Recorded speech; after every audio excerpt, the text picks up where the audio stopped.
ሃይ ጋይስ እንዴት ናችሁ?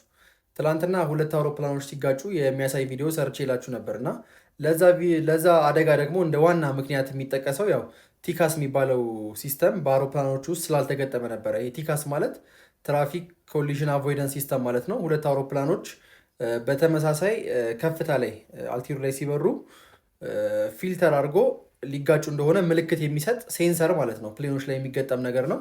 ያው ከላይ ፎቶን አስቀምጥላችኋለሁ። እና ይሄ ሲስተም ኦልሞስት በፈረንጆቹ ከ1990 በኋላ እንደ ግዴታ ነው። ስፔሻሊ ከ30 ሰው በላይ የሚይዙ ፕሌኖች ላይ ኮሜርሻል የሆኑ ፕሌኖች ላይ እንደ ግዴታ የሚገጠም ሲስተም ነው ማለት ነው። ለፓይለቶቹ ነው ምልክት የሚሰጠው በተመሳሳይ ከፍታ ላይ እንዳሉ ይነግራቸዋል። ፓይለቶቹም ደግሞ የእሱን ምክር ተቀብለው አውሮፕላኑን ወይ ከፍ ያደርጋሉ ወይ ዝቅ ያደርጋሉ ማለት ነው። ኮሚኒኬት አድርገው ከሚመጣው ፕሌን ጋር ማለት ነው። እና ያው ይሄ ሲስተም በመኖሩ በጣም ብዙ አውሮፕላኖች ከረንትሊ ሳይጋጩ ይሄዳሉ ማለት ነው።